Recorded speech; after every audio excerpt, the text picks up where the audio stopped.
Dans ce monde globalement connecté, le volume de données quotidiennement échangées sur le net est énorme. Chaque jour circule sur la toile l'équivalent de 150 milliards de livres. Et la grande majorité de ces données voyagent par le biais de la fibre optique.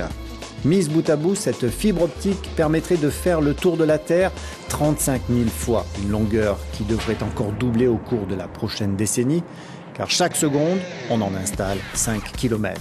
Une simple fibre peut transporter l'équivalent de 250 DVD par seconde sur des distances qui permettent de franchir les océans.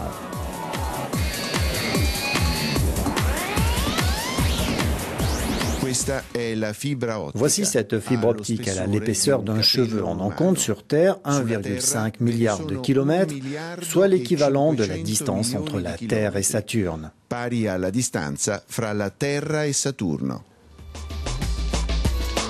Emmanuel Desurvire, ici dans le laboratoire de la société Thales près de Paris, a inventé en 1987 les amplificateurs optiques qui permettent de transférer plus de données, ce qui a révolutionné la communication globale et ouvert la voie à l'Internet à grande vitesse. Il a eu cette idée avec ses collègues Randy Gill et David Payne.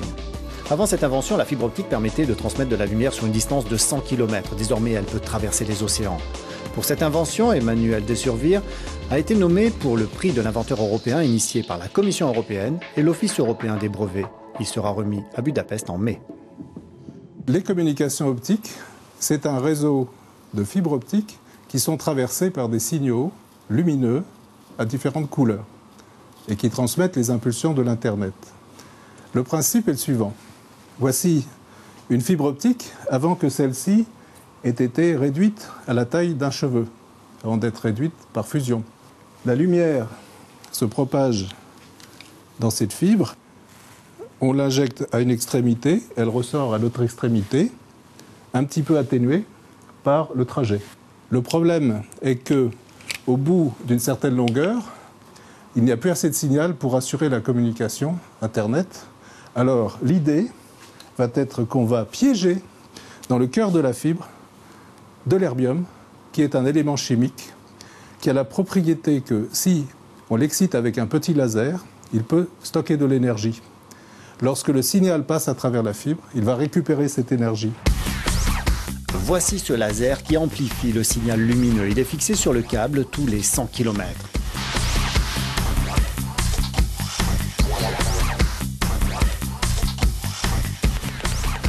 Le signal va pouvoir refaire une portée de 100 km jusqu'à ce qu'il va retrouver un autre amplificateur et ainsi de suite jusqu'à ce qu'on ait traversé un océan comme le Pacifique.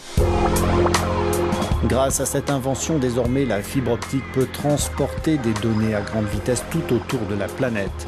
Les capacités de la fibre ont été multipliées par 100 000 et cela touche toute l'industrie des télécommunications.